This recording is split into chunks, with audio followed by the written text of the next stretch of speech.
rededication.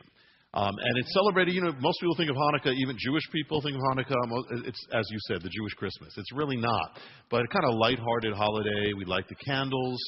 This is actually a menorah that is the 7-branch one. Now, Hanukkah is a 9-branch one for the 8 days and one to light it. I see. But this is the Hanukkah menorah actually is based on this one. This is the 7 branch of the temple. That's what the Hanukkah branch is, a holiday version of the 7 branch, candlestick in the temple. And so this is what it's about. And, their gifts, it's kind of lighthearted, eat potato pancakes, right. Do the dreidel, nice little Jewish, when I was growing up, it's the Jewish Christmas. My friends had Christmas, we had Hanukkah. That's basically. And you get presents? Oh, you get presents every day. You get 8 presents, yeah. Oh, you're better off than we are. Well, right? if you do the 12 days of Christmas, we're not. If you do one, we are. Jewish people are, but the thing is, it's this nice little Hanukkah, but it's really not a nice little holiday. It's one of the most amazing revelations of the end times of any holiday given by God. Now in the Bible, you have trumpets. You do have some end time things there. You've got the Feast of Trumpets and Tabernacles, which have end time things about it. But Hanukkah has the most specific revelation of the end times. So many people miss it. Prophecy people miss it. Jewish people certainly miss it. Christians miss it. This thing holds probably the most exact, precise revelation of what's going to happen in the end times. Wow. Also, the strategy of how to overcome in the end times is in this revelation. And people don't realize. If you ask, where is it in the Bible? If you ask, where's Hanukkah celebrated in the Bible? Where is it in the Bible? Well, the thing is that's interesting. Hanukkah is only celebrated in the New Testament. It's only in the New Testament. People don't realize this. It's a great thing to witness to Jewish people. You say, where's Hanukkah in the Bible? It's prophesied in the Old Testament. Daniel prophesies of it, but it doesn't happen. It happens in the middle of the Old and New Testament. It only appears in the New Testament. And the one who celebrates it is Jesus. Yeshua, Messiah, is the one who celebrates Hanukkah. And you find it in the book of John 10. And the problem is, when they translated it into the Greek and into English, you can look at it and you don't even realize it's Hanukkah. It says in John 10, it was wintertime, and Messiah was in the temple in Jerusalem. It was wintertime, in the porch of Solomon. It says, and it was the feast of dedication. Oh. Dedication is how we read it, so nobody knows. Dedication in Hebrew is Hanukkah. It's Hanukkah. So the one who celebrates, the only one in the Bible who celebrates Hanukkah is Jesus. Jesus, the one that centers on Christmas.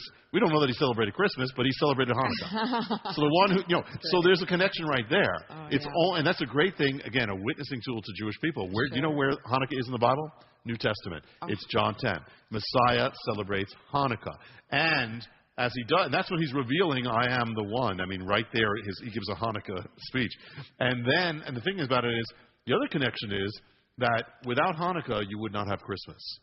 Hanukkah brought Christmas, because if there was no Hanukkah, the faith of Israel would have been wiped out. And that we'll get into it. But it would have been gone. The biblical faith would have been gone. There would have been no Mary, no Joseph, no apostles, they wouldn't be there. So Hanukkah brings Christmas.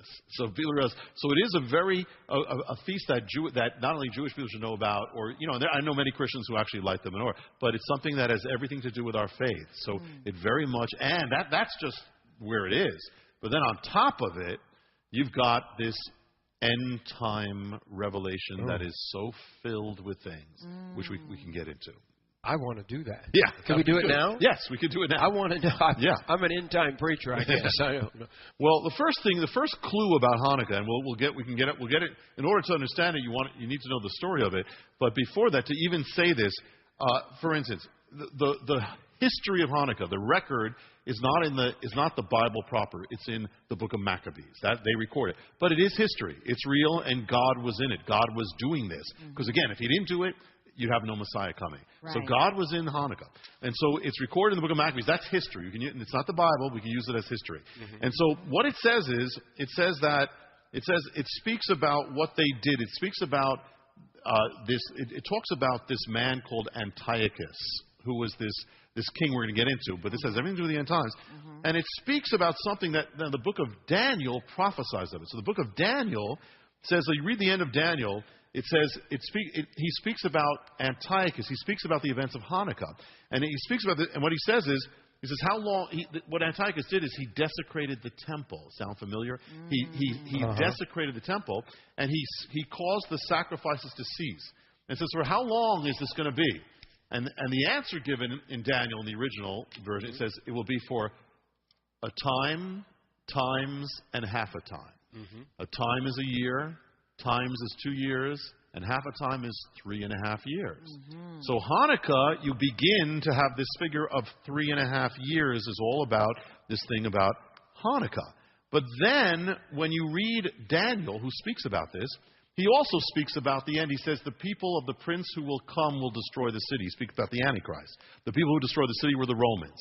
He's saying the people, the prince who shall come, he will make a covenant for a week. It's a year, 7 days. He says, in the middle of the week, he'll turn against this. The middle of the week, that's 3.5 years. That's times. That's the Hanukkah number you find in the end times. Then when you read the book of Revelation, you see it says, Revelation 11, I was given a reed like a measuring rod and told, go and measure the temple of God, the altar, count the worshipers there, but don't measure the outer court. They will trample the holy city for 42 months. How long is 42 months? 3.5 years. Yes. That's the Hanukkah number. Times 3.5 years. Then Revelation 12, verse 6 is the woman fled into the desert, place prepared. She was going to be taken care of for how long? 1,260 days. How long is 1,260 days? 3.5 years. 3.5 years. All that. So right away, you're seeing that Hanukkah is the beginning of all this revelation that comes back in the book of Revelation. And so, to understand this has to do with Antichrist. 3.5 years. And Hanukkah has... Am I getting ahead of myself here? No, you're right. You're absolutely right. But you all know, 3.5 years, that's where and then the 7 years, and then the 3.5 is the Antichrist. Yes. What does this have to do with Antichrist in Hanukkah? It's all revealed in Hanukkah. The Antichrist is revealed in Hanukkah. The end times are revealed in Hanukkah. The persecution's revealed in Hanukkah. What's happening in America is revealed in Hanukkah. It's all there. And the thing is, for instance, here's another one. Daniel speaks about this desecration of the temple. And they called it back then, they called it the abomination desolation. Right. That was Hanukkah. That had to do with... But then Messiah says, when you see what was spoken of by the prophet Daniel, it's not just what happened, it's going to happen again. Yes. What happened in Hanukkah is going to happen in the book of Revelation. Oh, my Lord. So it's all there in Hanukkah specifically about... It's going to touch everything that's happening right now, even what we were here to pray about, what happened in America. It's all there. And people are innocently celebrating this thing without realizing how incredible. And it's going to give also the strategy of how to overcome in the end times. So but Jesus says the abomination, the desolation, will take place before he returns. That's right. And people say, oh, no. Everybody seems to be teaching that the Antichrist will not be revealed till after Jesus comes back. But yet Jesus says the opposite. Isn't that right? Yes. And you're teaching this. This is the most in-depth teaching on this I've ever heard. Yeah. Don't let me interrupt you. Let's go on. No, this is actually, linking just a link to the harbinger, is that people say, well, how does this all go together? When you look at the end times, you don't see America as the head of nations specifically mentioned as the head of nations. Oh. So the point is, what is the harbinger is kind of filling in the gap, that it's between now and then, if America doesn't turn back, this is what's going to happen. It's going to set up another world system when you don't have this present American-led thing. So now we're sort of taking the big picture, where the big picture is the end times, and is a time where what we know now as America has ended before this happened. So we are watching this happen, and to understand this, Jim, and to understand Hanukkah, to understand where this is going to open up everything. And by the way, there's probably tons of stuff that I haven't seen, but that are there. So it's all there. Amazing. And so the first thing is, we got to know the story of Hanukkah in order to understand it. This is the blueprint. Just like with the harbinger, you have a blueprint of what's going to ancient Israel, and you have America. You have a blueprint of the end times. So what happens? This is what happens. It's in between Old and New Testament. You have Israel. Okay, they've been restored. They have a temple. All that. But what happens is a new civilization rises up, the Greek civilization. They want to make everybody the same, a one world system. They want everybody to come into this system. So they want Israel to give up their faith. So what happens is a man rises up. His name is Antiochus. It even sounds like the Antichrist. Yeah. Or Antiochus in the Greek. Antiochus, king. Antiochus, his full name is Antiochus Epiphanes. He gets up and what he does is he declares, the book of Matthew says, his kingdom shall all be, they will all follow the gods of the Greeks. They will follow Zeus. And he says every nation must give up its tradition, give up its gods, give up whatever it have, and they will all come into this. Well, people start doing it all over the kingdom to become this one world system. And what happens is, there's one people who cause a problem. There's one people who just don't fit into the system. Always. They never fit in. And guess which people that is? Israel. They just never fit in. And so, always a problem. So he says, you know what? I'm going to wipe them. I'm going to wipe out this faith. And if he did this is the enemy, because the enemy knows that Jesus is coming. If he can wipe this out, he tries to wipe it out. Then he tries, just like a little tangent, same thing when Israel was going to come back as a nation in 1948 and all the prophecies are going to be fulfilled, guess what the enemy does? He raises up Hitler to try to destroy Israel. Because if he does it, he stopped all the prophecies. So that's why it's so satanic. Well, even before Messiah comes this. It's an attempt to destroy the faith of Israel, make everybody apostatize. So he puts the laws. What he does, he goes into the temple, into the holy place, and he sets up an idol in the temple. Does that sound familiar? He sets up an image in the temple, and he slaughters a pig in the temple to desecrate the temple. So it is called the abomination desolation. It makes the holy place desolate. And so for this time period, he abolishes all sacrifices to God, and the temple becomes a pagan temple, the temple of God. A pig is a very unclean animal in Bible days. Yes. Old Testament. Still, yes. Yeah. Still not very clean. Sorry, you pig farmers. Don't get mad at us. But they really... And so it was an abomination that bring a pig. Yes. It's so opposite of a lamb. Exactly. Because the spirit, and we're going to get into it, because we're going to get into the spirit of the Antichrist. People look for the Antichrist, which is, one thing, but the point is people don't realize the bigger picture. The spirit of the Antichrist is already working and already affecting our lives as we get closer. And that's revealed in Hanukkah. So what happens is, so he desecrates it. The temple of God, the holy temple, becomes a pagan temple. It becomes a desecrated, unholy, the house of God. They have pagan celebrations in it. It's darkened. They have sexual immorality in the temple, and it's off limits. No Jewish person can go up there and worship God. Then he says we're going to persecute the people of God.